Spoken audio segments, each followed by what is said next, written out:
श्रीमाता शरणम श्री अरविंद शरणम समस्त मातृप्रेमी अपा ओ भाई मानू मोर सादर सप्रेम प्रणाम।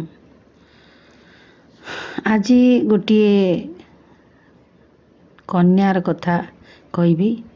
जेहेतु भारत वर्ष गोटे भगवत निर्वाचित भूमि आउ सेठी साधक मानकर सन्थ साधक मानकर जीवन साधना प्रधान नदी रे उपनदी भली मिसी जाई स्रोतर गतिधारा को गोटे लक्ष्य पक्षरे नहीं पहुँचाइबार त्वरान्वित करिछि। सेही भली एई झीयटीर जीवन कहानी अनेक जीवन कहानी एमती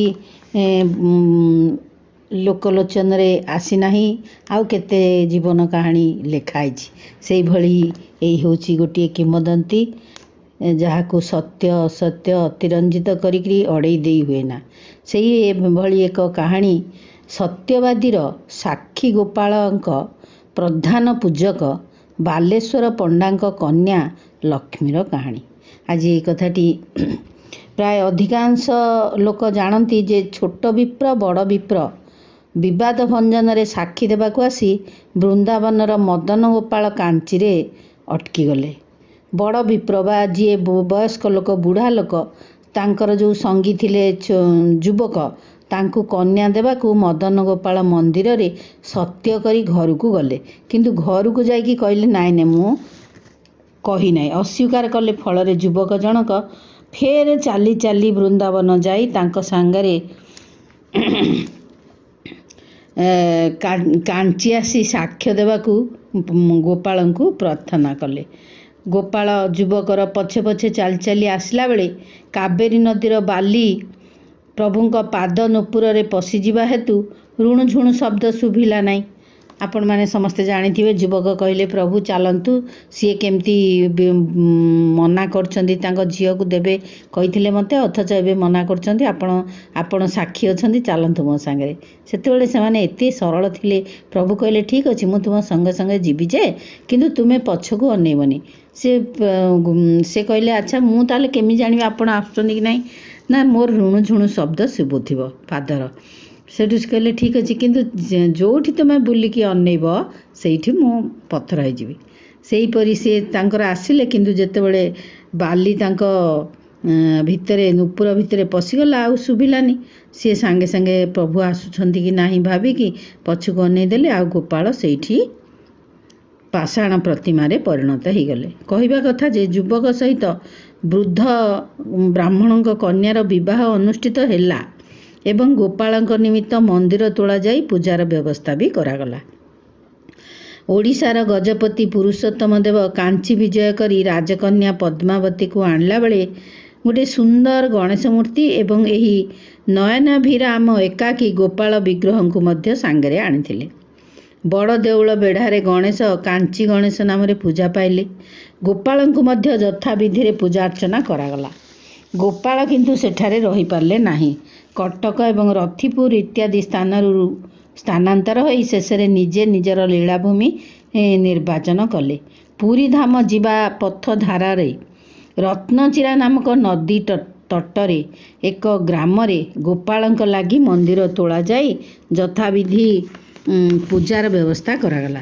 सेई गोपालंकर स्वप्नादेश प्राप्त होइकरी ग्रामटी होची तालतमाल नारिकेल रंभा वृक्षरे पूरा भर्ती होइकी रहिछि। पक्षी मानक काकली रे मुखरित विशेष करी बकुल छुरियाना ए कुंजरे सदा गानरत कोकिल सत्यवा वृंदावनर स्मृति जागरूक करे। गोपाल सत्यवादी होई साक्षी देवाकू आसीथिबारु लोके ठाकुरंकू जेपरी साक्षी गोपाल कहले ग्रामटी को मध्य सेही सम्मान नाम देले। सबु लोक ठाकुर पूजा अर्चना करती बर मागती किंतु ठाकुर जे एकुटिया आउ तांकर सखा साखी सांग बोली केही नाही एई कथा केवल बुझे लक्ष्मी। गालरे हाथ देई ठाकुरंक सिंहासन आड़े चाही भाबे थरे सचलरू अचल पत्थर पाल्टी गले बोली सबुदिने कौन एमिति पत्थर होई एकुटिया गोड़ छंदी ठिया होई रहिथिबे। गोड़ काटु नथुबो अचलरू पुणी सचल होई जदि आसी लक्ष्मी सांगरे खेला बुला करते विशेषतः निछाटिया खरा बेले केड़े खुशी लागंता तांकू। समस्ते तो दीपहरे निदरे शोई थांती ଏଣୁ କେହି ଦେଖିବାକୁ ବି ଜାଣିବାକୁ ନାହିଁ। ଠାକୁର ଅବଶ୍ୟ ସବୁ ଲୋକଙ୍କ ଆଗରେ ଚଲାବୁଲା କି କଥାବାର୍ତ୍ତା କରିପାରିବେ ନାହିଁ। ତାହେଲେ ଲୋକେ ତାଙ୍କୁ ଭାରି ହଇରାଣ କରିବେ, ଏଇଟା ଦିଅ ସେଇଟା ଦିଅ କହି। କାରଣ ସେମାନେ ଖାଲି ଦିଅଁ ପାଖକୁ ଆସନ୍ତି, କେବେ ଖାଲି ମାଗିବାକୁ। ଲକ୍ଷ୍ମୀର କିନ୍ତୁ କିଛି ତ ମାଗିବାକୁ ନାହିଁ, ସିଏ ଖାଲି ଠାକୁରଙ୍କୁ ଖୁସି ହେବାଟା ଚାହେଁ। ଠାକୁର ଏମିତି ଦିନ ରାତି ଗୋଡ଼ ଛନ୍ଦି ଠିଆ ହେଲା ବେଳକୁ ତାକୁ ଭାରି କଷ୍ଟ। ତାଙ୍କୁ ନିଶ୍ଚୟ ତାଙ୍କର ଏଇ କଷ୍ଟରୁ ରକ୍ଷା ପାଇବା ପାଇଁ ସେ ଚାହେଁ। ଠାକୁରଙ୍କ କଷ୍ଟ ଦେଖିକିରି ଆଉ ତାକୁ ଭାରି କଷ୍ଟ ହୁଏ। ଆସ୍ତେ ଆସ୍ତେ ଲକ୍ଷ୍ମୀ ବଡ଼ ହେଲା। ତାର ନନା ସ୍ୱର ଲମ୍ବେଇ ଭାଗବତ ଦଶମ ଗୋପଲୀଳା ପୋଥି ଗାଇଲା ବେଳେ ସେ ଧ୍ୟାନ ଦେଇ ଶୁଣିଲା। ବୁଝୁ ନ ବୁଝୁ ସ୍ୱର ମାଧୁର୍ଯ୍ୟରେ ସେ ନିମଗ୍ନ ହେଇଗଲା। ପଦଗୁଡ଼ିକ ସେ ପୁରା ତାର ମନେ ରହିଗଲା। ଆଉ ଲକ୍ଷ୍ମୀର ଗଳାଟି ଭାରି ମିଠା। ସକାଳୁ ଦିଅଁଙ୍କ ଲାଗି ଫୁଲ ତୋଳିଲା ବେଳେ ଅବା ତୁଳସୀ ବାଛିଲା ବେଳେ ସେ ଗୁଣୁ ଗୁଣୁ ହେଇ ଗୀତ ଗାଏ। କୃଷ୍ଣ ମୁରଲୀ ନାଦ ଶୁଣି ଗୋପରେ ଯେତେ କତରୁଣୀ ସର୍ବେ ହୋଇଲେ ଛନ ଛନ ବ୍ୟାପାରେ ନ ଲାଗଇ ମନ। କନ୍ୟାର ସ୍ମରଣ ଶକ୍ତି, ସରଳତା, ଗ୍ରହଣଶୀଳତା ଇତ୍ୟାଦି ଗୁଣ ଦେଖି ପିତା ବାଲେଶ୍ୱର ପଣ୍ଡା ଖାଲି ମୁଗ୍ଧ ହେଲେ ତା ନୁହେଁ। ସେତେବେଳେ ସମାଜରେ ପିଲାମାନଙ୍କୁ ଝିଅମାନଙ୍କୁ ଅନ୍ତତଃ ପଢ଼ାପଢ଼ି କରୁନଥିଲେ, କିନ୍ତୁ ସେ ତାକୁ ସବୁ ଖାତିର ନ କରି ତାଙ୍କ ଝିଅକୁ କିଛି କିଛି ସଂସ୍କୃତ ଶିକ୍ଷା ମଧ୍ୟ ଦେଇଥିଲେ। ଘରେ ଥିବା ରାମାୟଣ ମହାଭାରତ ଆଦି ସବୁ ପୁରାଣ ପୋଥି 11 ବର୍ଷ ବେଳକୁ ଲକ୍ଷ୍ମୀ ପଢ଼ିକିରି ସାରିଦେଲା। କିନ୍ତୁ ଭାଗବତ ଦଶମ ସ୍କନ୍ଧର ଗୋପଲୀଳା, ବିଶେଷ କରି ରାସ ପଞ୍ଚାଧ୍ୟାୟୀ ଏବଂ ଜୟଦେବଙ୍କ ଗୀତ ଗୋବିନ୍ଦର ସୁଲଳିତ ପଦାବଳୀ ସବୁ ଲକ୍ଷ୍ମୀର ପ୍ରାଣରୁ ପ୍ରିୟ ହୋଇ ଉଠିଲା। ସେଗୁଡ଼ିକ ଗାଇଲା ବେଳେ ତା ଆଖିରୁ ଧାର ଧାର ଲୁହ ବୋହିଯାଏ। ଦେହରେ ପୁଲକ ରୋମାଞ୍ଚ ହୁଏ। କଳ୍ପନା ଚକ୍ଷୁରେ ବୃନ୍ଦାବନ, ଯମୁନା ଘାଟ, କଦମ୍ବ ବଟ, ଗୋପାଳ, ସର୍ବୋପରି ଏଇ ମନ୍ଦିର ସିଂହାସନ ରୂଢ଼ ଗୋପାଳଙ୍କର ମୂର୍ତ୍ତି ସୁନ୍ଦର ଛବି ତା ଆଖି ଆଗରେ ଝଲସି ଉଠେ। ଲକ୍ଷ୍ମୀ ଭିତରେ ବି କେତେ ଐଶ୍ୱର୍ଯ୍ୟମୟ ମଧୁମୟ ଭାବର ଦ୍ୱାର ସବୁ ଖୋଲିଯାଏ। ସେ ନିଜକୁ ସେଇ ଗୋପୀମାନଙ୍କର କୁନି ପରିଚାରିକାଟିଏ ବୋଲି ଭାବେ। ତାର ବୁଝାମଣା, ତାର ଅନୁଭବ, ତାର ଆନ୍ତରିକତା ସମସ୍ତଙ୍କୁ, ବଡ଼ ମଣିଷକୁ ମଧ୍ୟ ଚକିତ କରିଦିଏ। ସେ ନନାଙ୍କ ପାଖେ ଅଳିକରେ ନିଜ ହାତରେ ଦିଅଁଙ୍କୁ ବେଶ କରିବ। ତାଙ୍କ ପାଇଁ ନୈବେଦ୍ୟ ରାନ୍ଧି ଥାଳିରେ ସଜେଇ ଦେବ, ବାଢ଼ି ଦେବ। ଠାକୁରଙ୍କର ଗର୍ଭଗୃହ ସିଂହାସନ ଧୋଇ ପୋଛି ନିର୍ମଳ କରିବ। ତା ଛଡ଼ା ନନାଙ୍କୁ ବୟସ ହେଲାଣି, କାହିଁକି ଏକୁଟିଆ ଏତେ ପରିଶ୍ରମ କରି ଧନ୍ଦି ହେଉଛନ୍ତି। ବାଲେଶ୍ୱର ଦ୍ୱନ୍ଦ୍ୱରେ ପଡ଼ନ୍ତି, ଟାଳଟୁଳ କରନ୍ତି। କାରଣ ଯେ କେହି ମନ୍ତ୍ର ନ ନେଲେ ଏସବୁ ସେବା କରିବା ଶାସ୍ତ୍ର ବିରୁଦ୍ଧ। ଏଣେ ଝିଅର ମନ୍ତ୍ର ନେବା ନ ନେବା ଝିଅର ସ୍ୱାମୀ ଶ୍ୱଶୁରଙ୍କ ସମ୍ମତି ଉପରେ ନିର୍ଭର କରେ। ସିଏ ଯେ 5 ବର୍ଷ ବୟସରେ ଲକ୍ଷ୍ମୀକୁ ଗୌରୀ ଦାନ କରି ତାର ବିବାହ କାର୍ଯ୍ୟ ସମାପନ କରିଛନ୍ତି, ଏକଥା ଭାବିଲା ବେଳକୁ କଷ୍ଟ ହୁଏ। ସେ ସମସ୍ୟାଟି ମଧ୍ୟ ଝିଅକୁ ବୁଝାଇ କହି ହୁଏ ନାହିଁ। ଦିନେ ଅତ୍ୟନ୍ତ ସକାଳୁ ନଦୀରେ ଗାଧୋଇ ଛୋଟ ଓଦା ଶାଢ଼ୀଟି ଚିପୁଡ଼ି ସଜାଡ଼ି ପିନ୍ଧି ଛୋଟ କଳସିରେ କଳସିଏ ପାଣି କାଖରେ ଧରି ଲକ୍ଷ୍ମୀ ଆସି ତା ନନାଙ୍କ ଆଗରେ ଛିଡ଼ା ହେଲା। ବାପା ହଠାତ୍ ଚମକି ପଡ଼ିଲେ। ଝିଅର ସର୍ବାଙ୍ଗରେ ବାହାରର ସକାଳ ଆଲୁଅ ମାଖି ହୋଇ ରହିଛି, ନା ଭିତରୁ ଏକ ଶୁଭ୍ର ଲାବଣ୍ୟମୟ ଜ୍ୟୋତି ଝଟକି ଉଠୁଛି। ଶୀତରେ ତା ଓଠ ଥରୁଛି, ନା ସେ କିଛି ଜପ କରୁଛି। ସେ ଝିଅର ଆଖିକି ନିରୀଖି ଚାହିଁଲେ।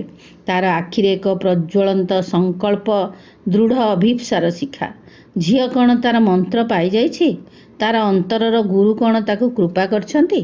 ବାଲେଶ୍ୱର ଅନ୍ୟ ଏକ ଶକ୍ତି ଦ୍ୱାରା ପରିଚାଳିତ ହେଲା ପରି ପ୍ରତ୍ୟାଦେଶ ପ୍ରାପ୍ତ ହେଲା ଭଙ୍ଗୀରେ କହିଲେ, ଯା ମା ଲକ୍ଷ୍ମୀ, ଏବେ ଦିଅଁଙ୍କର ବେଶ, ନୈବେଦ୍ୟ ରନ୍ଧା ଆଉ ସବୁ କାମରେ ଲାଗିଯା। ଆଜିଠାରୁ ଏସବୁ ଦାୟିତ୍ୱ ତୋର। ବାଲେଶ୍ୱର ଘରେ ଘରଣୀଙ୍କର କଥା ଶୁଣନ୍ତି ନାହିଁ, ଗାଁବାଲାଙ୍କ ମତାମତକୁ ଖାତିର କରନ୍ତି ନାହିଁ। ତାଙ୍କ ଝିଅକୁ ସେ ଚିହ୍ନନ୍ତି, ସେ ଜାଣନ୍ତି। ଏପରି ରୂପବତୀ, ଗୁଣବତୀ, ଭକ୍ତିମତୀ କନ୍ୟା ଭାଗ୍ୟରେ ଥିଲେ ମିଳେ। 13 ବୟସରେ ଗୃହଯୋଗ୍ୟା ହେଲା ପରେ ବାଲେଶ୍ୱର କିନ୍ତୁ ଝିଅର ଶାଶୁଘରକୁ ପୁନର୍ବାର ବିବାହ ଲାଗି ଖବର ଦେବାକୁ ବାଧ୍ୟ ହେଲେ। ସେ ଜାଣନ୍ତି ଲକ୍ଷ୍ମୀ ଶାଶୁଘର ଚାଲିଗଲା ପରେ ତାଙ୍କ ହୃଦୟ ଶୁଖିଲା ହେଇଯିବ, ଗୃହଶୂନ୍ୟ ହେଇଯିବ। ସର୍ବୋପରି ଦେଉଳ ବେଢ଼ା ଶ୍ରୀହୀନ ହେଇଯିବ। ବେଢ଼ାର ବଉଳ ବେଦୀ, ଫୁଲ ବଗିଚାର ଘଞ୍ଚ ଛୁରିଅନା କୁଞ୍ଜ, ପାଳିତ ମୟୂର ସୁକସାରି, ଏପରିକି ବଗିଚାକୁ ଲାଗି ରତ୍ନଚିରା ନଦୀଘାଟ ଲକ୍ଷ୍ମୀକୁ ଝୁରିବ। ସିଏ ମଧ୍ୟ ଦେବତାଙ୍କ ବେଶ, ନୈବେଦ୍ୟ ରନ୍ଧା, ଦେଉଳ ଧୁଆପୋଛା ଏଡ଼େ ନିଷ୍ଠାର ସହିତ ଏମିତି ନିଖୁଣ ଭାବରେ କରିପାରିବେ ନାହିଁ। ପୁରୀ ଧାମ ଯିବା ପଥରେ ଯେଉଁ ସାଧୁସନ୍ଥ ଏଠି ଓଳିଏ ରହିବାକୁ ସ୍ଥିର କରି ଲକ୍ଷ୍ମୀର ପରିଚର୍ଯାରେ ସପ୍ତାହେ କି ପକ୍ଷେ ଅଟକି ଯାଆନ୍ତି, ସେମାନଙ୍କ କଥା ପୁଣି କିଏ ବୁଝିବ? ଶାଶୁଘରକୁ ଖବର ପଠାଗଲା, ଲକ୍ଷ୍ମୀ ଜର ଦେହରେ ଆଖି କାନ ବୁଜି ଥରି ଥରି ଦେଉଳ କାମ କରିଯାଉଛି। ଭିତରେ ସେ ସ୍ଥିର ନୀରବ, ହୁଏତ ଦୁଇ ହାତ ଶୂନ୍ୟକୁ ଟେକି ଦେଇଛି। ତାଙ୍କ ସ୍ତ୍ରୀ ଆଖିରୁ ଲୁହ ଗଡ଼େଇଲେ ବି ସ୍ୱାମୀଙ୍କୁ ସାନ୍ତ୍ୱନା ଦେଉଛନ୍ତି। ସବୁ ଝିଅ ଶାଶୁଘର ଗଲାବେଳେ ସେମିତି ହୁଅନ୍ତି। ଘର ଦ୍ୱାର ପତି ପୁତ୍ର ଜଞ୍ଜାଳ ଜାଲରେ ପଡ଼ିଗଲା ପରେ ସବୁ ଠିକ୍ ହେଇଯାଏ। ଝିଅ ଘିଅ ବେଶୀ ଦିନ ରଖିଲେ ଅସୁବିଧା।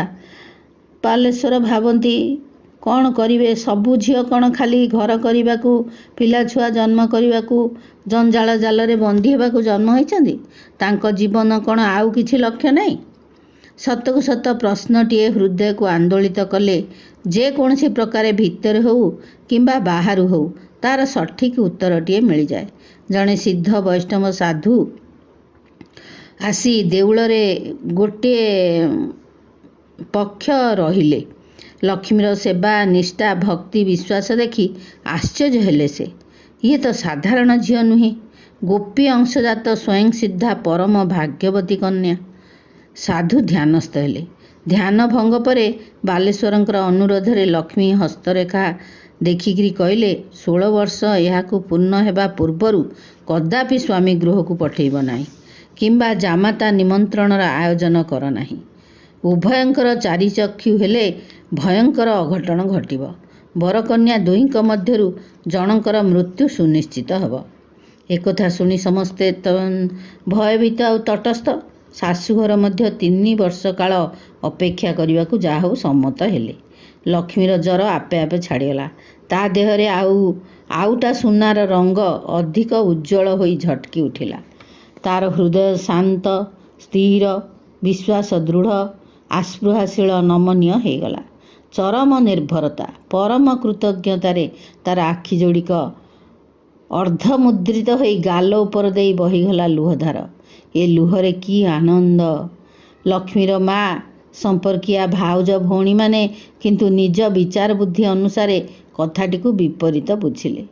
ଲକ୍ଷ୍ମୀର ମା ଏକମାତ୍ର ଅଲ୍ଲଳି ଝିଅକୁ କୋଳକୁ ଟାଣି ଆଣି କହିଲେ, ମୁଁ ଆଉ ତୋ ନନାକୁ କି ତତେ କିଛି କହିବି ନାହିଁ।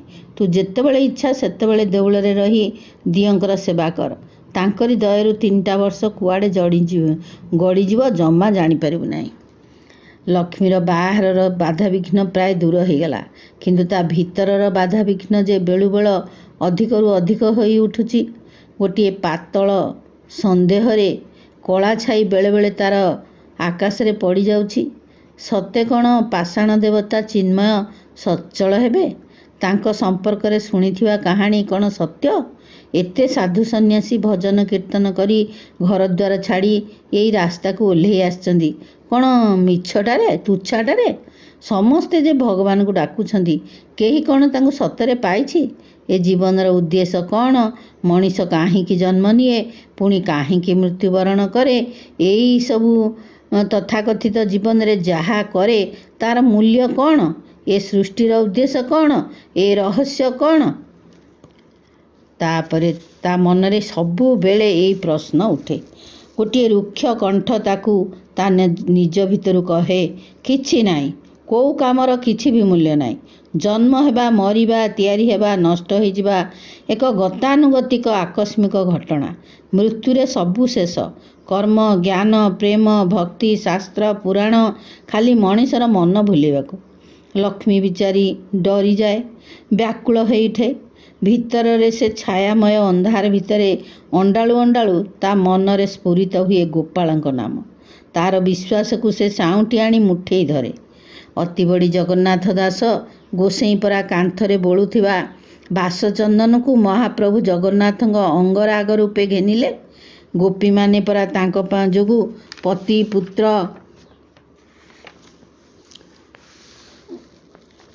ଲାଜ ସରମ ଘର ସଂସାର ସବୁ ତ୍ୟାଗ କରିଦେଲେ। ମୀରାବାଈଙ୍କ କଥା କାହାକୁ ଅଜଣା ଅଛି। ରାଜକନ୍ୟା ରାଜବଧୂ ରାଜାରାଣୀ ହୋଇ ସେ ଗିରିଧର ଗୋପାଳଙ୍କ ପ୍ରେମରେ ବୃନ୍ଦାବନ ଗଲେ। କେତେ ଦୁଃଖ ଯନ୍ତ୍ରଣା ସହିଲେ। ତାଙ୍କ ଭଜନ ଶୁଣିଲେ ଲକ୍ଷ୍ମୀର ହୃଦୟ ବିରହରେ କୃଷ୍ଣ ବିଗଳିତ ହୋଇଯାଏ। ତାର ଏଇ ଗୋପାଳ ଯଦି ବୃନ୍ଦାବନରୁ ସାକ୍ଷୀ ଦେବାକୁ କାଞ୍ଚି ଆସିନଥାନ୍ତେ, ଲୋକେ ଭଲା ତାଙ୍କୁ ସାକ୍ଷୀ ଗୋପାଳ ବୋଲି କାହିଁକି ଡାକନ୍ତେ? ତାଙ୍କର ସହସ୍ର ନାମ ଥାଉ ଥାଉ। ଲକ୍ଷ୍ମୀ ସ୍ଥିର ଦୃଷ୍ଟିରେ ଦିଅଙ୍କୁ ଚାହିଁ କାନ୍ଦି ପକାଏ। ନିଜର ଅପରାଧ ସ୍ୱୀକାର କରେ। ଅନୁଯୋଗ କରି କହେ, ତୁମେ ଯଦି ଥରଟିଏ ସଚଳ ଚିନ୍ମୟ ହୋଇ ମୋତେ ଦର୍ଶନ ଦିଅନ୍ତ, ସବୁ ଗଣ୍ଠି ଫିଟିଯାଆନ୍ତା। ଦେଉଳରେ କୃଷ୍ଣ ଜନ୍ମାଷ୍ଟମୀ ଖୁବ୍ ଧୁମ୍ଧାମ୍ରେ ପାଳିତ ହୁଏ। କେତେ ସାଧୁ କେତେ ବୈଷ୍ଣବ ଆସି ନାଟ୍ୟ ମନ୍ଦିରରେ ସନ୍ଧ୍ୟା ଆଳତି ପରେ ଭଜନ କୀର୍ତ୍ତନ କରନ୍ତି, ପ୍ରବଚନ ଦିଅନ୍ତି। ଲକ୍ଷ୍ମୀ ତାର ସବୁ କାମ ଯେଭଳି ହଉ ଶେଷ କରି ଗୋଟିଏ କୋଣରେ ବସି ସେ ସବୁ ଶୁଣୁଥାଏ, କାନ୍ଦୁଥାଏ, ପୁଣି ହସୁଥାଏ। ଜଣେ ଗୌଡ଼ୀୟ ବୈଷ୍ଣବ ଅତି ସରଳ ସାବଲୀଳ ଭାଷାରେ ପ୍ରେମ ଭକ୍ତି ସାଧନାର ପଞ୍ଚଭାବ ଏବଂ ନବଦା ଭକ୍ତି ବା ସାଧନାର 9ଟି ସୋପାନ ବିଷୟରେ ବୁଝେଇବାକୁ ଲାଗିଲେ। ଶାନ୍ତ ଭାବରେ ଦେବର୍ଷି ନାରଦ, ଦାସ୍ୟ ଭାବରେ ଶ୍ରୀ ହନୁମାନଜୀ, ସଖ୍ୟ ସାଧନାରେ ଉଦ୍ଧବ, ଅର୍ଜୁନ ଏବଂ ଶ୍ରୀକୃଷ୍ଣଙ୍କର ବାଲ୍ୟ ସଖା ସୁଦାମା, ବାତ୍ସଲ୍ୟ ଭାବରେ ମା ଯଶୋମତୀ ଏବଂ ମଧୁର ଭାବରେ ଗୋପୀଗଣ ଭଗବାନଙ୍କୁ ପ୍ରାପ୍ତ ହୋଇଥିଲେ।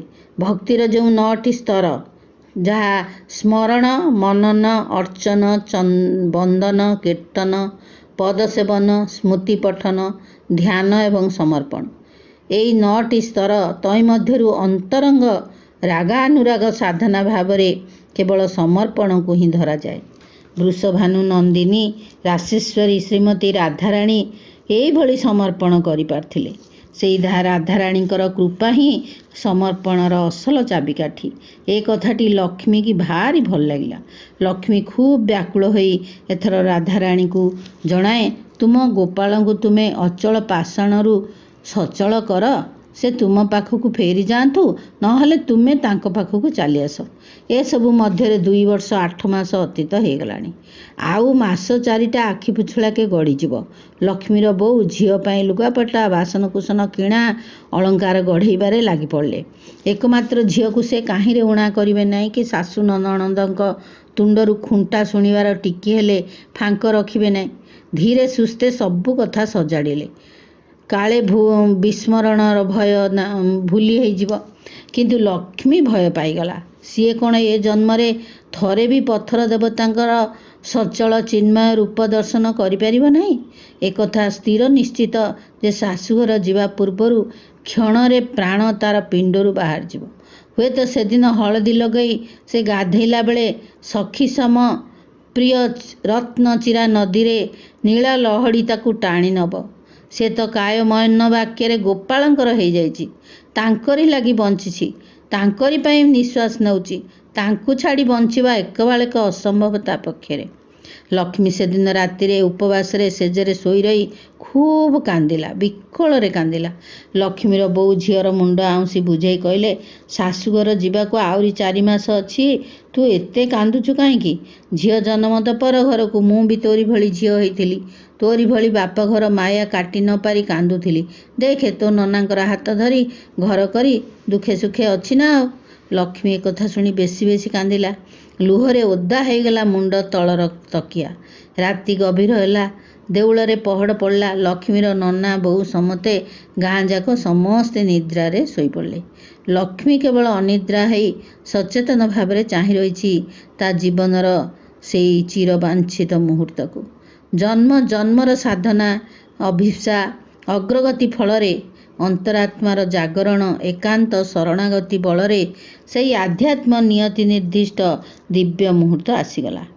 ଅନ୍ଧାର ଘର ସାରା ଆଲୁଅ ହେଇ ଉଠିଲା।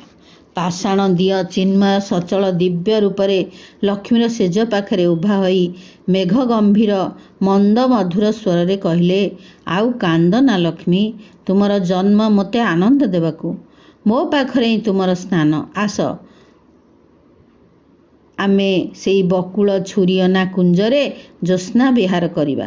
ଲକ୍ଷ୍ମୀ ପ୍ରକୃତରେ ତାର ସ୍ଥୂଳ ଦେହ ନେଇ ଉଠି ପଡ଼ିଲା କି ଦେହରୁ ବାହାରି ଗୋପାଳଙ୍କ ବାହୁରେ ଭରା ଦେଇ ଦେଉଳ ବେଢ଼ାର ବକୁଳ ବେଦୀ ଛୁରିଅନା କୁଞ୍ଜରେ ଆସି ପହଞ୍ଚିଗଲା ଜାଣିପାରିଲା ନାହିଁ। ମୁରଲୀ ସ୍ୱନରେ ତାର ଅନ୍ତର ବାହାର ଏକାକାର ହେଇଗଲା। ମୁରଲୀ ସ୍ୱରରେ ସତେବା ଲକ୍ଷ୍ମୀର 6ଟି ଯାକ ଚକ୍ର ପଦ୍ମ ପାଖୁଡ଼ା ଖୋଲିଲା ପରି ଖୋଲିଗଲେ। ତାକୁ ନିତ୍ୟ ବୃନ୍ଦାବନର ନିତ୍ୟ ରାସଲୀଳା ଦୃଶ୍ୟ ହୋଇଗଲା। ସେ ବିହ୍ୱଳ ହୋଇ ଗୋପାଳଙ୍କ କାନ୍ଧରେ ମୁଣ୍ଡ ରଖିଦେଲା। ସକାଳେ ଗାଧୁଆ ତୁଠରେ ଲକ୍ଷ୍ମୀର ସମବୟସୀ ଝିଅମାନେ ଆଶ୍ଚର୍ଯ୍ୟ ହୋଇ ଦେଖିଲେ ଲକ୍ଷ୍ମୀ ନିଶା ଖାଇଲା ପରି ଟଳୁଛି। ତା ଅଙ୍ଗରେ ଠାକୁରଙ୍କ ଅଙ୍ଗରାଗ କସ୍ତୁରୀ ଚନ୍ଦନ ଲାଗିଛି।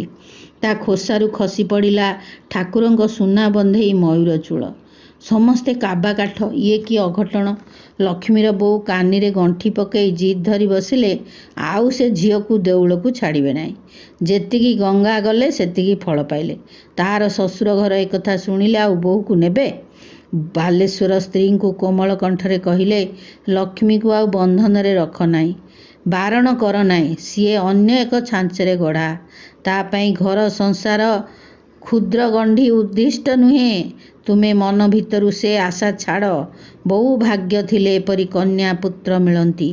ଆମର ସପ୍ତ ପୁରୁଷ ଉଦ୍ଧାର ପାଇଗଲେ। ଏ ପୃଥିବୀ ମଧ୍ୟ କିଛି ପରିମାଣରେ ଶୁଦ୍ଧ ହେଲା, ଧନ୍ୟ ହେଲା। ସ୍ତ୍ରୀ କିନ୍ତୁ ତାଙ୍କର ଜିଦ୍, ତାଙ୍କ ଧାରଣାରୁ ଟଳିଲେ ନାହିଁ। ଝିଅକୁ ଏକ ପ୍ରକାର ଘରେ ବନ୍ଦିନୀ କରି ରଖିଲେ। ବାଲେଶ୍ୱର ବେଶ କରନ୍ତି, କୌଣସି ମତେ ଭୋଗ ରାନ୍ଧନ୍ତି, ଟହଲିଆଟିଏ ବାକି କାମ କରେ। କିନ୍ତୁ ବାଲେଶ୍ୱର ଅନୁଭବ କରିପାରନ୍ତି କାହିଁରେ ଦିଅଙ୍କର ସନ୍ତୋଷ ଆସୁନାହିଁ। ପ୍ରସାଦରେ ସେ ସ୍ୱାଦ ନାହିଁ, ସେ ଦିବ୍ୟ ସୁଗନ୍ଧ ନାହିଁ। ସାଧୁ ବୈଷ୍ଣବମାନେ ଦିନେ ଓଳିଏ ରହି ନିଜର ପଥ ଧରନ୍ତି, ଆଉ ବାଲେଶ୍ୱର ଅସହାୟ ଭାବରେ ଚାହିଁ ରହନ୍ତି। ଏସବୁରେ କିନ୍ତୁ ଲକ୍ଷ୍ମୀର କିଛି ଯାଏସ ନାହିଁ। ଘର ଏବଂ ମନ୍ଦିରର ଫାଟକ ତା ଚେତନାରୁ ଦୂର ହୋଇଯାଇଛି। ତାର ସମସ୍ତ କାର୍ଯ୍ୟ ତାର ପ୍ରାଣପ୍ରିୟ ଗୋପାଳଙ୍କର ପ୍ରୀତି ଉଦ୍ଦେଶ୍ୟରେ ଉତ୍ସର୍ଗୀକୃତ। ତାର ଶରୀର, ମନ, ପ୍ରାଣ ଗୋପାଳଙ୍କ ଚରଣରେ ସମର୍ପିତ। ତାକୁ ସର୍ବତ୍ର ସବୁ ଜାଗାରେ ସେଇ ଅପୂର୍ବ ମନୋହର ରୂପ ଦେଖାଯାଉଛି। ରାଗାନୁରୁଗ ଭକ୍ତିର ଚରମ ଶିଖରରେ ଛିଡ଼ା ହୋଇ ସେ ଅପୂର୍ବ ବିରହ ବେଦନା ଏବଂ ଅସୀମ ମିଳନ ଆନନ୍ଦ ଏକାବେଳକେ ଅନୁଭବ କରୁଛି ତାର ଚୈତ୍ୟ ରସାଣିତ ହୃଦୟରେ। ଗୋପାଳଙ୍କ ଲାଗି କଳଙ୍କ ରଟନା ତାର କଣ୍ଠହାର ହେଇଛି। ସେଥିରୁ ବି ସେ ଆନନ୍ଦ ପାଉଛି। କାରଣ ପ୍ରତ୍ୟେକ ଦିନ ସକାଳେ ଲକ୍ଷ୍ମୀର ସେଜରୁ ଗୋପାଳଙ୍କର କିଛି ନା କିଛି ପ୍ରଣୟ ସନ୍ତକ ଯଥା ମୁରଲୀ, ଅଙ୍ଗବସ୍ତ୍ର, ଦେହ ଲାଗି ଫୁଲମାଳ ଆଦି ମିଳୁଥିଲା। ଲକ୍ଷ୍ମୀ ବୋଉଙ୍କ ବିଶ୍ୱାସ ତାଙ୍କ ଝିଅକୁ କିଏ ଗୁଣି କରିଛି। ସେ ତ ରାତି ସାରା ଚେଇଁ ରହି ଝିଅକୁ ଜଗି ବସୁଛନ୍ତି, ଦିଅଁ କୋଉ ବାଟେ ଆସିଲେ। ତୁଳା 24 ଦିନ କାର୍ତ୍ତିକ ଶୁକ୍ଳ ନବମୀକୁ ସେ ଝିଅ ଶାଶୁଘର ଯିବାର ଲଗ୍ନ ଧରିଦେଲେ। ସେଦିନ ଲକ୍ଷ୍ମୀର 16 ବର୍ଷ ପୂରିବ। ତାର ଜନ୍ମଦିନ ବି ସେଦିନ। ଜାଗା ବଦଳିଲେ ଏ ଗୁଣି ଆପେ ଆପେ ଭଲ ହେଇଯିବ। ଏଣେ ପଣ୍ଡିତ ସଭାରେ ସ୍ଥିର ହେଲା ଏକାକୀ ଗୋପାଳଙ୍କ ପାଖେ ଶ୍ରୀ ରାଧାରାଣୀଙ୍କର ବିଗ୍ରହ ସ୍ଥାପନ କରାଯିବ। ରାଧା ବିଗ୍ରହୀ ହୋଇ ଦିଅଁ ଏଭଳି କାଣ୍ଡ ଘଟଉଛନ୍ତି, ଏହା ହିଁ ଉପଯୁକ୍ତ ସମାଧାନର ପନ୍ଥା। ଏହା ଭାବିକିରି ସେମାନେ ଶାସ୍ତ୍ର ବିଧାନ ଅନୁସାରେ ସୁବର୍ଣ୍ଣ ସହିତ ରୂପା, ତମ୍ବା ଆଦି ମିଶେଇ ଅଷ୍ଟଧାତୁ ପିଣ୍ଡରେ ଶୁଦ୍ଧିକରଣ ପୂଜା ଯେତେବେଳେ ଅନୁଷ୍ଠିତ ହେଲା, ସେତିକିବେଳେ ଲକ୍ଷ୍ମୀର ପୁଣି ଥରେ ଜ୍ୱର ଆସିଲା। ଲକ୍ଷ୍ମୀ ବୋଉ ଟିକେ ଡରିଗଲେ ସିନା, ଝିଅ ଯିବା ଯୋଗାଡ଼ ସ୍ଥଗିତ ରଖିଲେ ନାହିଁ। ସିଏ ଯେମିତି ହେଲେ ଝିଅକୁ ଶାଶୁଘର ପଠେଇବେ। ରାଧାରାଣୀ ପ୍ରତିମା ଇଆଡ଼େ ରାଧାରାଣୀର ମୂର୍ତ୍ତି ତିଆରି ଚାଲିଲା। ଲକ୍ଷ୍ମୀର ଜ୍ୱର ମଧ୍ୟ ଲାଗି ରହିଲା। ଏକ ରହସ୍ୟମୟ ଚାହାଣୀ ଢାଳି ଲକ୍ଷ୍ମୀ କହିଲା, ଏଥର ମୁଁ ପ୍ରକୃତରେ ଶାଶୁଘର ଯିବିଲୋ ବୋଉ। ଆଉ ତତେ ହଇରାଣ ହେବାକୁ ପଡ଼ିବ ନାହିଁ। ବୋଉ ଭାବିଲେ ଗୁଣି ବୋଧେ ଛାଡ଼ି ଆସୁଛି। ଝିଅର ମନ ବଦଳୁଛି। ବାଲେଶ୍ୱର କିନ୍ତୁ ଶଙ୍କିତ ହେଲେ ବି, ଝିଅର ବାପା, ସିଏ ମୌନ ରହିଲେ। ସିଏ ଜାଣିପାରୁଥିଲେ କିଛି କିଛି। ସର୍ବୋଚ୍ଚ ନିୟତି ଉପରେ କାହାର ହାତ? କାର୍ତ୍ତିକ ମାସ ଶୁକ୍ଳ ଅଁଳା ନବମୀ ପ୍ରଭାତରେ ସମ୍ପୂର୍ଣ୍ଣ ହୋଇଥିବା ଅଷ୍ଟଧାତୁର ଶ୍ରୀ ରାଧା ବିଗ୍ରହରେ ହୋମରେ ପୂର୍ଣ୍ଣାହୁତି ପ୍ରଦାନ କରି ଯେଉଁ ମୁହୂର୍ତ୍ତରେ ପ୍ରାଣ ପ୍ରତିଷ୍ଠା କରାଗଲା, ସେଇ ମୁହୂର୍ତ୍ତରେ ଲକ୍ଷ୍ମୀର ଜଡ଼ ଦେହରୁ ତାର ପ୍ରାଣ ପକ୍ଷୀ ଉଡ଼ି ଚାଲିଗଲା। କ୍ଷଣକ ପୂର୍ବରୁ ଉଜ୍ଜ୍ୱଳ ମୁଖ ମଧୁର ସ୍ୱରରେ ଲକ୍ଷ୍ମୀ ତାର ନନା ବୋଉଙ୍କୁ ଡାକି କହିଲା, ଏବେ ମୁଁ ବିଦାୟ ନେଇ ଶାଶୁଘର ଯାଉଛି। ମୋତେ ନେବା ପାଇଁ ଯେ ସ୍ୱୟଂ ଗୋପାଳ ଆସିଛନ୍ତି, ସାକ୍ଷୀ ଗୋପାଳଙ୍କ ଠାରେ ଏହି ଅଁଳା ନବମୀ ଶ୍ରୀ ରାଧା ପାଦ ଦର୍ଶନ ଦିବସ ରୂପେ ମହାସମାରୋହରେ ପାଳିତ ହୁଏ।